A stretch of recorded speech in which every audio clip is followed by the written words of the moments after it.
There have been some incredible football teams so far this season, but on the other hand, there have also been multiple teams that have been really underperforming, and in today's video, I'm going to be talking about the top 5 biggest underperforming teams so far this season. Obviously, I already made a video like this closer to the start of the season, but I feel like now we have progressed further on into the season. We've already seen the clubs play about 20 games, and we now know which teams have been performing incredibly and which teams are really leaving a lot to be desired. Obviously, since this is the part 2, I will not be mentioning any of the clubs that I talked about in my last video. So without further ado, let's get right into this video. Starting off in 5th place, and I feel like there were a few candidates that I could have put in this position, but I have decided to go with Marseille. Currently in the Ligue 1, Marseille have already played 18 games. They currently sit in 7th place. They have won 7 games, they have drawn 7 games, and they have also lost 4 games, while they have a goal difference of +7. Now, you may be looking at their current win-loss record, and to be honest,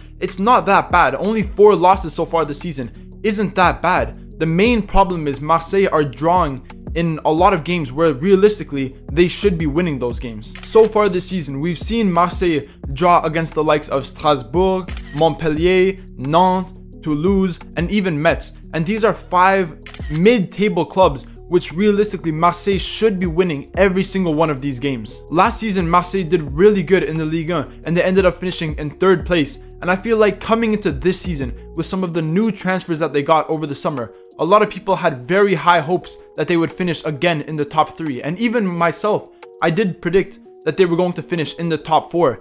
But as they currently sit in 7th place, it's not looking so good for them. Within the last year, Marseille almost completely revamped their attacking lineup, bringing in players like Pierre-Emerick Aubameyang, Joaquin Correa, Ismail Assar, and even Iliman Ndiaye.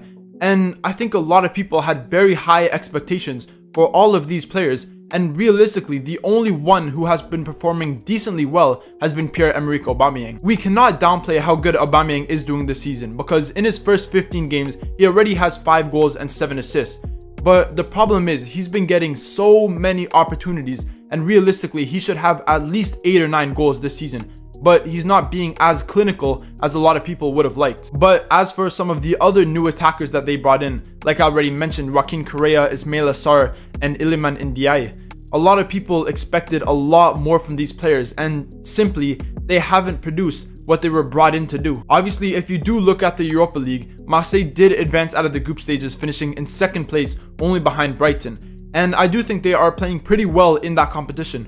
But if we're going only based off their domestic league, the Ligue 1, I think that Marseille are probably not performing as good as what a lot of people expected. And for that reason, I have put them in 5th place. Moving into 4th place, and I feel like this is a pretty obvious one, I have gone with Manchester United. Coming into the season, again, similar to Marseille, a lot of people had very high expectations of Man United because last season in the Premier League, they finished in 3rd place. And under Erik ten Hag, again last season, they actually played pretty well. And to be honest, they were one of the better teams in the Premier League.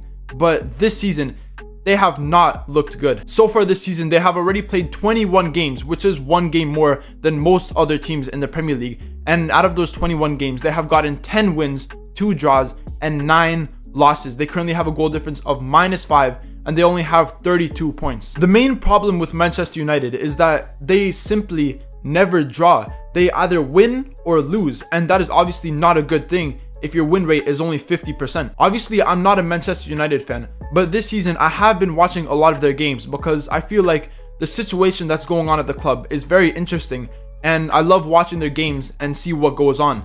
And I just feel like Erik ten Hag this season, he hasn't been getting his tactics right. A lot of times this season, I do feel like Erik ten Hag has made some very wrong decisions in terms of substitutions, where he leaves players on for much longer than they should be left on, or he starts certain players in the wrong position. And I feel like this has been really costing Manchester United a lot of points this season. Am I saying Erik ten Hag out? No, I'm not saying they should sack Erik ten Hag. I do think they should at least give him until the end of the season and see if he can maybe salvage something from the season. But I do feel like if he doesn't start getting his team to perform better, then he will eventually get sacked. Now, I do feel like one of the reasons why Man United have not been performing that good this season is because they have been getting a lot of injuries, especially on the defensive side of things. We've seen players like Tyrell Malacia, Luke Shaw, Lisandro Martinez all be out injured for a long period of time. And there has also been a few problems in the dressing room where Erik ten Hag has gotten into problems with Varane or Sancho, which has really done a little bit of damage to the club in my opinion. But I don't feel like this is an excuse for how poorly they're playing. They have been losing some really easy games, especially in recent weeks against West Ham, against Nottingham Forest. They should have won both of those games. Like I already said at the start, they really need to start stepping up their game if they want any chance to finish in the top 5 or even in the top 6. Moving on to third place, and I think this is gonna hurt me a little bit, I have put Napoli. Obviously, I do support Napoli, and after what happened last season, they won their first Scudetto in the last 33 years. It was one of the best seasons that I've ever witnessed from Napoli.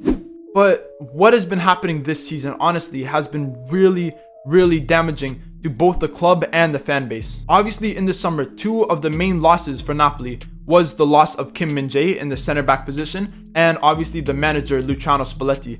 And I knew it would affect Napoli this season, and that's why in my pre-season predictions, I predicted Napoli to finish in 2nd or 3rd. I didn't think they would go back-to-back and win the Scudetto again because of these losses. Currently, after 20 games, Napoli have won 9 games, they have drawn 4, and they have lost 7 games. They currently have a goal difference of +5, and they have 31 points on the board. Napoli's season has simply been all over the place. For the first quarter, the first 10 or so games, we had Rudy Garcia managing the team, and I thought he was very poor. His tactics were shit. He didn't really do anything, and he was eventually sacked after their 1-0 loss against Empoli. Then Napoli decided to bring in Walter Mazzarri, who I thought would definitely be better than Rudy Garcia.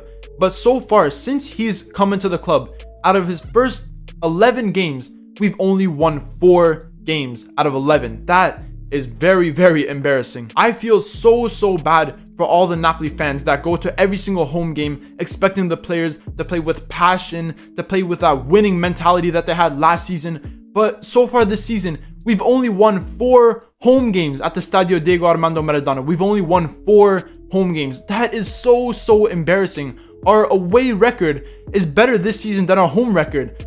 I don't understand how we play so horribly at home. It makes no sense. I do think Napoli can still get top 4 this season. I do feel like it is possible to get in those Champions League spots for next season. But some things really have to change during this winter transfer window. We need to sign a few players, at least 4 players, just to improve the depth of our team. It's not like our starting 11 isn't good, but it's the bench players that really need improvements and need more depth. So I feel like if we do sign multiple players during this transfer window, we can possibly make it into top 4. But being 100% honest, this has been a very disappointing season from Napoli, and that's why I have put them in 3rd place. Coming in as 2nd place, and this may be a little bit of an unexpected one, I have put Villareal. For the last 4 or 5 years, Villareal have always been consistently good, finishing for most of the time in the top 5 and playing in either the Conference League or in the Europa League. But this season, it's been horrible for Villareal. They currently sit in 15th place, and in their first 20 games, they have only won 5 of those games. They have drawn 4 of them, and they have lost 11 games. They currently have a goal difference of -14, and they only have 19 points on the board. Obviously, Villareal have never historically been a top team in the La Liga, but in recent years especially, they have been a very good team.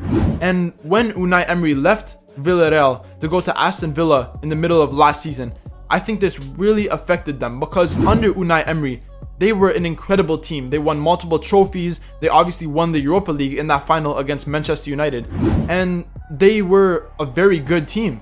And this shows you how incredible of a manager Unai Emery is, but it also shows you how Villareal as a team aren't the best. And I think because of the loss of Unai Emery, they have been struggling a lot this season. And another thing that proves how good of a manager Unai Emery is that Villareal's team hasn't really changed much in the last few years. They still have Morales, they still have Gerard Moreno, they still have Pereiro, but the only thing that they lost was Unai Emery. And look at what's happening to them this season. They cannot score a lot of goals, they cannot close out games, and for that reason, they are currently sat in 15th place, and they are very close to the relegation zone. Moving on into 1st place, this is the biggest underperforming team so far this season, in my opinion, and it is Newcastle United. I feel like a lot of people expected Newcastle to have an incredible season again this year, because if you look at the last 10 or 15 years, they have always been a fairly average Premier League side, and there was even that one year where they did end up getting relegated.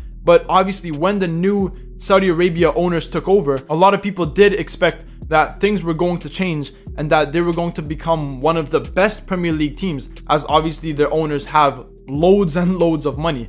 And last season it was looking like that, as they did finish in 4th place. But this season they currently sit in 10th place. At the start of the season it wasn't looking that bad for Newcastle, but currently after 21 games they have won 9 games, they have drawn 2 of them, and the other 10 games have all been losses. They have a goal difference of +9 and they have 29 points on the board. Newcastle, similar to Manchester United, who both finished in 3rd and 4th last season, one of their main problems this season is that they're simply not drawing any games. Both Manchester United and Newcastle have only gotten 2 draws so far this season.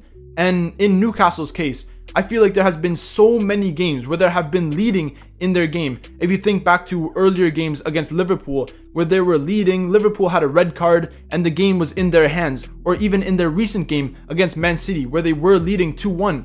These games are in their hands, but I feel like Eddie Howe hasn't been able to properly manage his players this season, and they end up losing these games. They throw it away and they end up getting 0 points from a game where realistically they should have gotten 3. Now, I'm not saying that Eddie Howe is a bad manager. We obviously saw what he was able to do last season, where he took Newcastle from being a mid-table team to finishing in the top 4.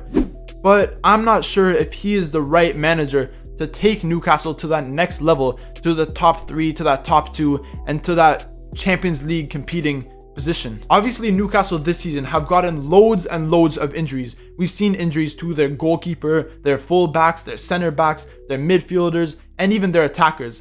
But I don't feel like you can use injuries as an excuse anymore, because we've seen loads of Chelsea players get injured, Man United players get injured, Man City players get injured, Arsenal players get injured, Tottenham players get injured. So everyone gets injuries, but it's how you plan for these injuries and how you build up the depth in your squad for these injuries. That is what will take you to that next level, and I don't feel like Newcastle have done a good enough job in doing that. Now, I still do think that Newcastle are a strong team, and I think they are stronger than what their position in the Premier League table suggests, but I think a few changes has to be done with certain transfers, with Eddie Howe, and with the way the team is being run at the moment. I think things need to change quickly if they want a chance to finish at least in the top 7. And that is the end of this video. Those are my top 5 biggest underperforming teams so far this season, part 2. If you guys agree with the teams that I picked in this top 5, let me know in the comments down below. But if you disagree with some of the teams that I picked and you think another team deserves to be in this list, again, let me know in the comments down below. And obviously, if you did enjoy this video, remember to leave a like, comment, subscribe, all that good stuff, and stay tuned for more videos.